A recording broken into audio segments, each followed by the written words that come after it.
ప్రభునందు ప్రియులైన మీకందరికీ యేసుక్రీస్తు ప్రభువారి నామంలో శుభవందనాలు తెలియజేస్తూ ఉన్నాం. ఎడారిలో సెలయేర్లు అనే దిన ధ్యానము కొరకై స్వాగతం. డిసెంబర్ 7.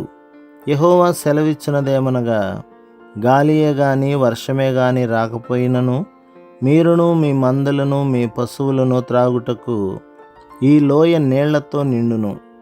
ఇది యెహోవా దృష్టికి అల్పమే. ఆయన మోయాబీయులను మీ చేతికి అప్పగించును.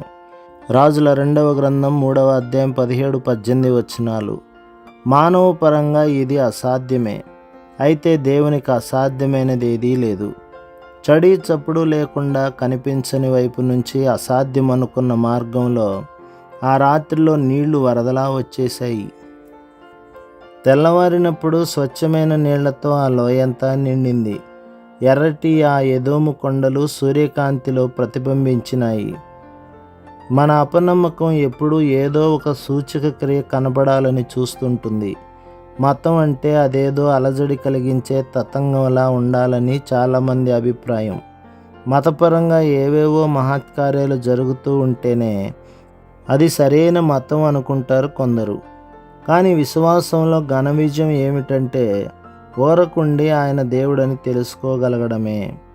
విశ్వాస విజయం ఏమిటంటే దాటరాని ఒక ఎర్ర సముద్రం ఒడ్డున నిలబడి ప్రభువు ఇవ్వబోయే రక్షణను చూడు అంటున్న దేవుని మాటల్ని వినడమే. ముందుకి సాగిపో అనే మాట వినబడగానే మరే విధమైన చప్పుడు సూచన లేకపోయినా మన పాదాలు తడిసిన మొదటి అడుగు సముద్రంలోకి వేయడమే. నడిచిపోతూ ఉంటే సముద్రం రెండుగా చీలి అగాధ జలాల్లో గుండా దారి ఏర్పడుతుంది. మీరు ఇంతకు ముందు ఏదైనా దైవ సంబంధమైన మహత్కార్యాన్నో స్వస్థతనో కన్నులారా చూసి ఉన్నట్టయితే మిమ్మల్ని నిజంగా ఆశ్చర్యపరిచినది ఆ నిశ్శబ్దమే. ఏ హడావుడి లేకుండా మౌనంగా మామూలుగా ఆ వింత జరిగిపోయిన తీరేనని నిస్సందేహంగా చెప్పగలను. అక్కడ ఆడంబరం కానీ కళ్ళు మిరుమిట్లు గొలిపే సన్నివేశాలు కానీ లేవు. మన సర్వశక్తుడైన దేవుని సన్నిధిలో శూన్యమైపోయిన హృదయంతో నిలబడి ఇదంతా చేయడం ఆయనకి ఎంత తేలికైన పనో, ఎవరి సహాయము లేకుండా ఎంత సునాయాసంగా చేయగలిగాడో తలుచుకున్నాము.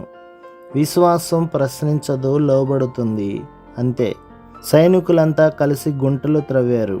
నీటిని మాత్రం పైకి తెచ్చేది మానవాతీతమైన శక్తి. ఇది విశ్వాసాన్ని పురుగొల్పే పాఠం. ఆత్మీయమైన ఆశీర్వాదం కోసం వెతుకులాడుతున్నావా? గుంటలు త్రవ్వండి, దేవుడు వాటిని నింపుతాడు. మనం ఊహించని స్థలాల్లో ఊహించని రీతుల్లో ఈ అద్భుతాలు జరుగుతాయి. కనిపించే దాన్ని బట్టి కాక విశ్వాసాన్ని బట్టే పనులు చేసే స్థితి రావాలి. వర్షం కానీ గాలి కానీ లేకపోయినా దేవుడు గుంటల్లో నీళ్లు నింపుతాడని ఎదురు చూడగలగాలి. ప్రభు మిమ్మును మీ కుటుంబమును మీ సంఘమును దీవించి ఆశీర్వదించునుగాక. ఆమేన్.